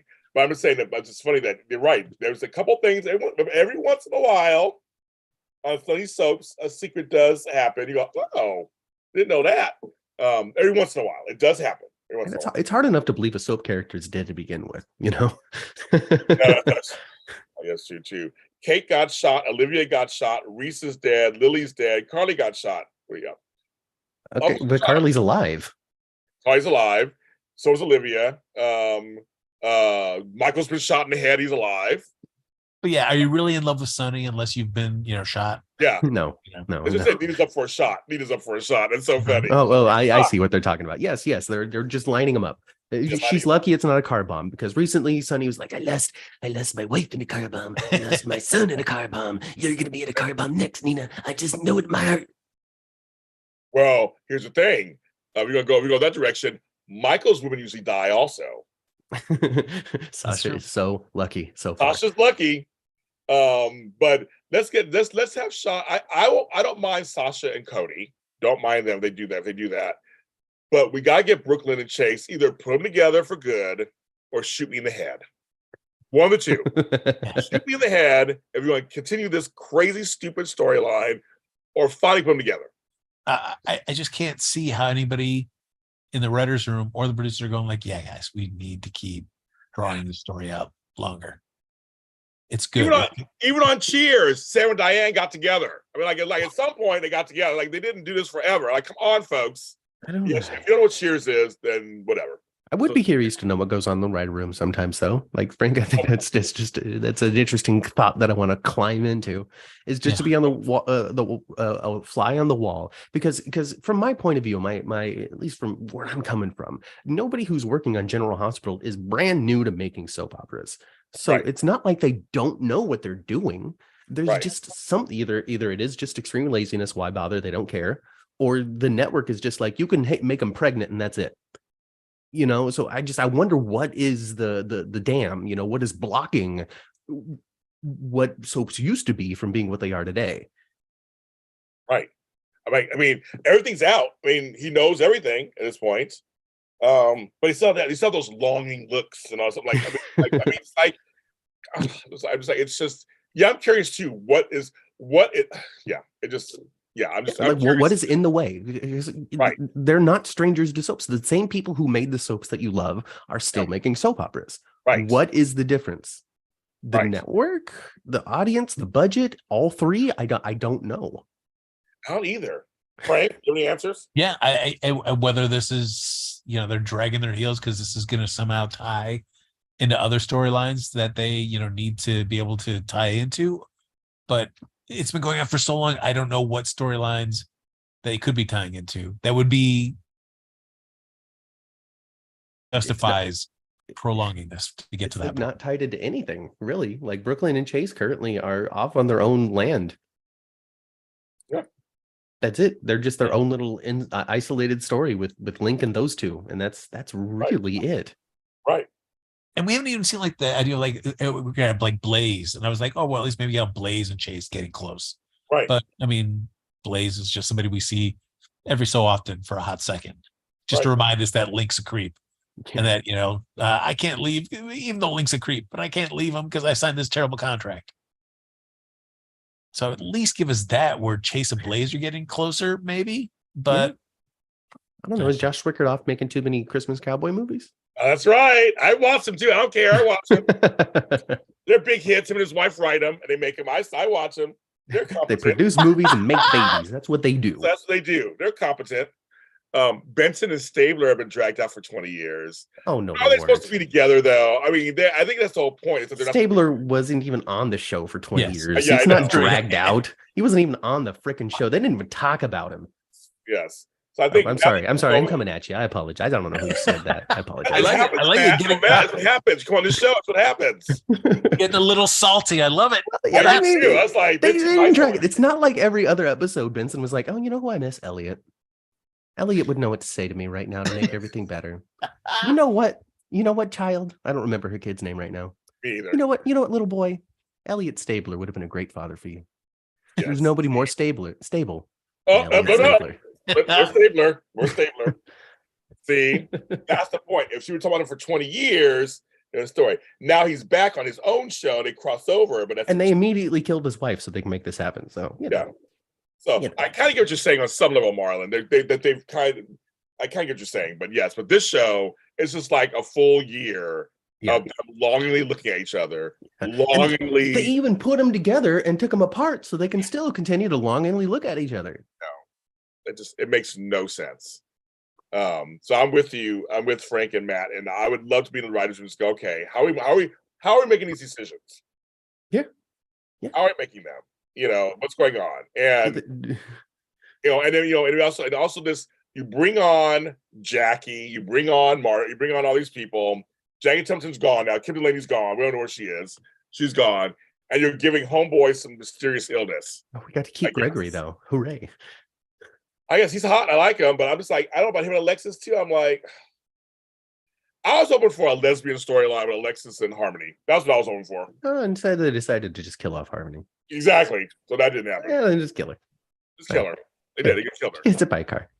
And don't tell Nina. Like, that's her last word. That's her last word. And then Sasha's like, oh no, I killed somebody. Oh, I'm fine now. Yeah, that's right. Yeah, I'm fine. I'm over it. I'm not even going to talk about how I killed your mom, Willow. Sorry. No.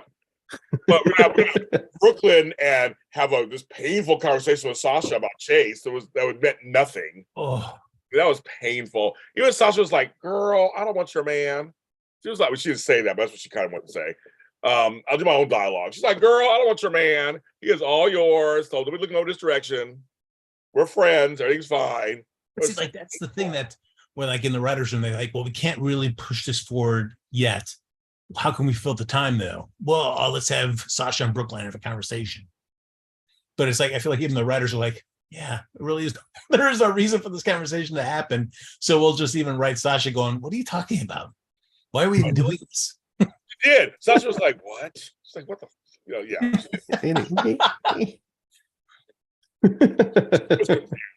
She was like, what are you guys talking about? It's your man. She didn't say that, but that's what she was thinking. It was your man. I moved on from Chase so long ago. I didn't even really have a thing for Chase. They've never played them like they had thing. They had that fake thing. Yeah, that's it. That was it.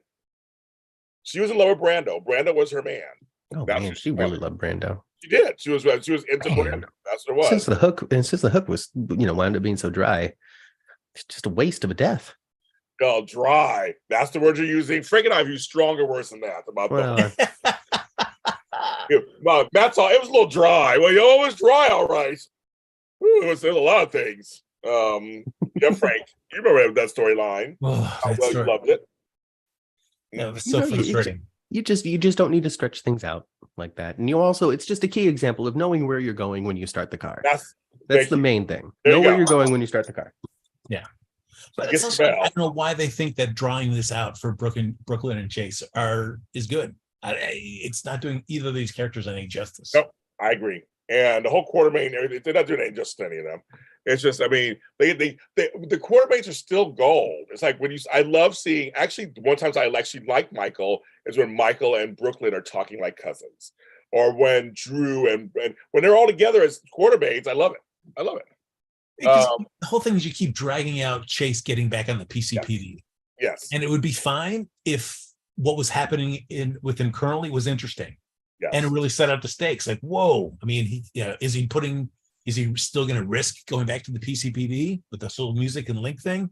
But that's written so terribly that it's like, just get him back at the PCPD. And even though they're incompetent, at least he could be around with Dante and just with other people and just have more involvement with, the canvas at large.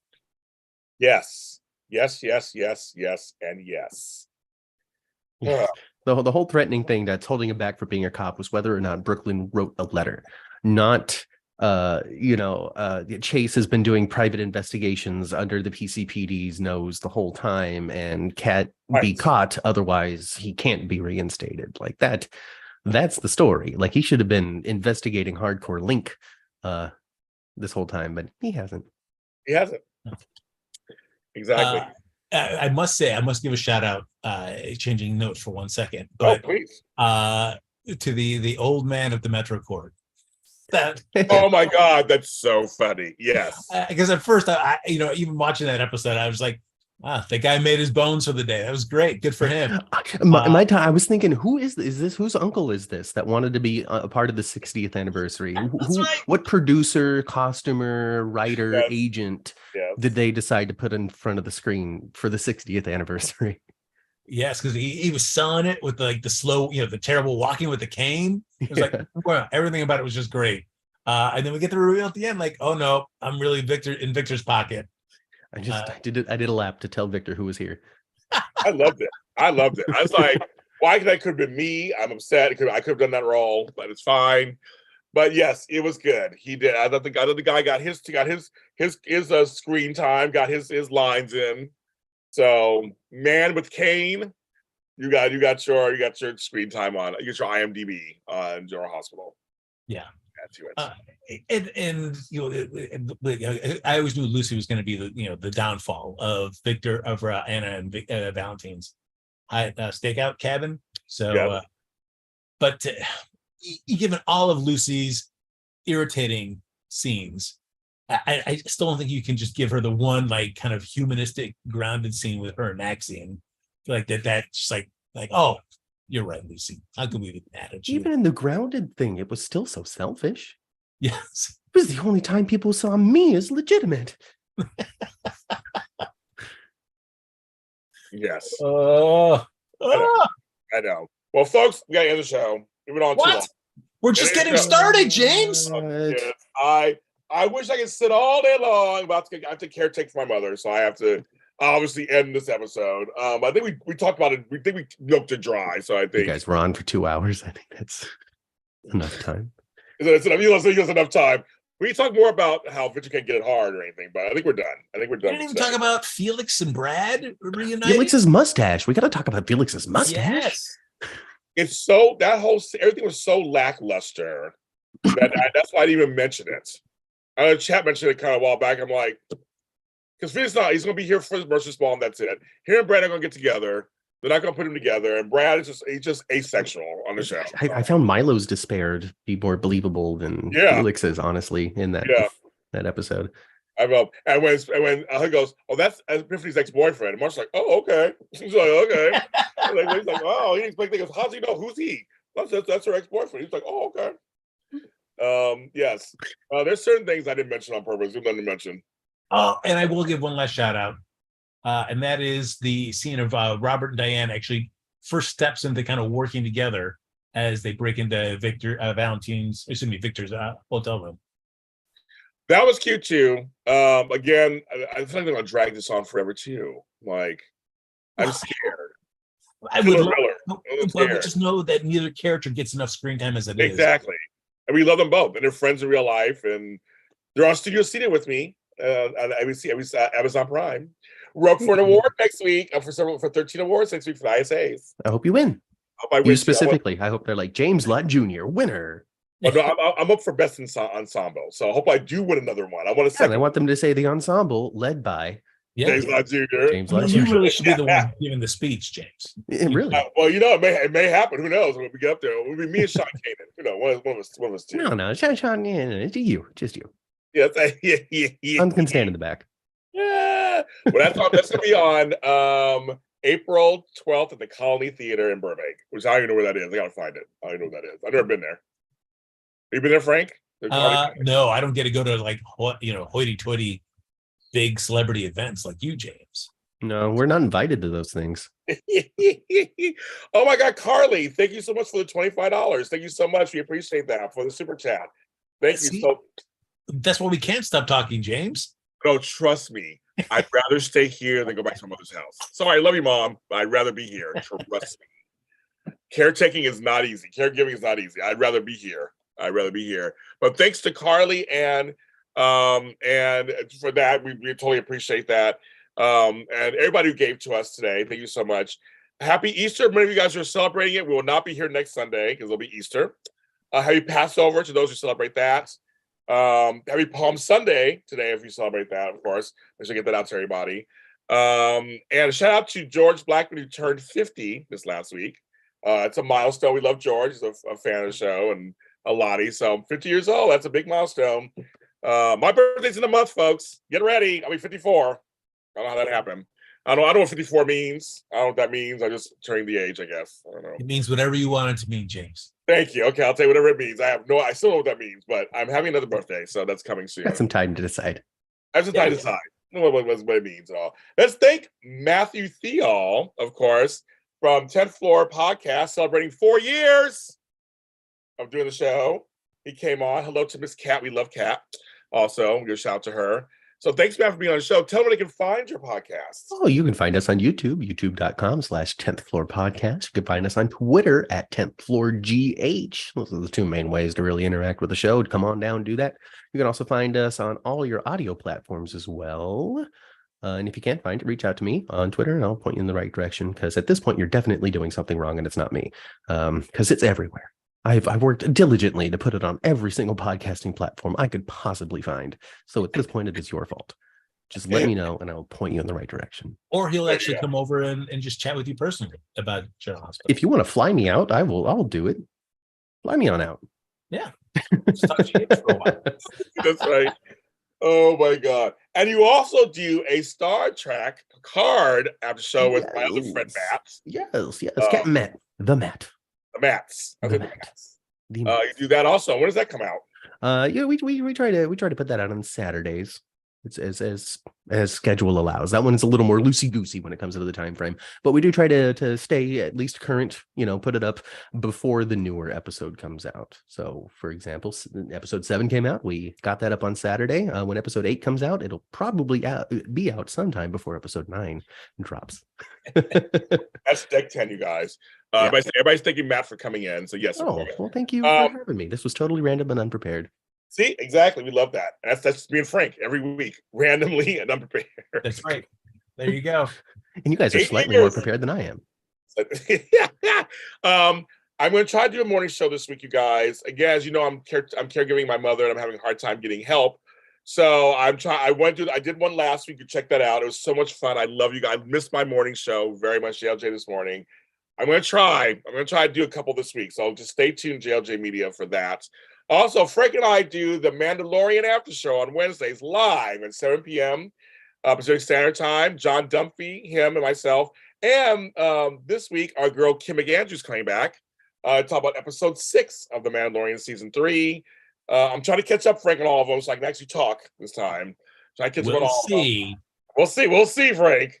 We'll see. But we are working on it, so we're there on Wednesdays. That's The Mandalorian after show. You can find it everywhere too. I have a project I'm working on with Matthew. I hope to get started on that again. Again, I'm trying to get the time to be able to do that. We have something coming out for that too. And Frank, tell them where they can find you and all your gloriousness on the internet. Oh, well, that's that doesn't exist. But if you want to, just take pity on me, follow me on Twitter and Instagram at HappyGoJackie. And you can follow me. We're all James Lott Jr.'s are sold at James Lott Jr. on all social media platforms. That shout out goes to my girl, Alexis Torres, that me and Frank knew and know. I stole it from her happily. And she's at A Torres 890 if you want to follow her. She's a great person. So I got that saying from her and took it. But we really want to thank you for the 7, 8 years that Frank and I have been doing this together ourselves. The 3 years I've been doing JLJ Media, which I celebrated last week, which I started in a pandemic. I'm a crazy person. And just to be following us with all of our Jay's kind of my show, Jay's Dirty Deeds, this show.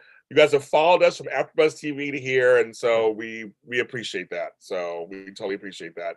And to all our friends like Max Updates GH and 10-4 and all that, we support everybody. So, but we are your OGs though. We support everybody else, but we came first. All I gotta say about that. You got to do Shady Sunday on something. I got to end it on shady notes, of course. We love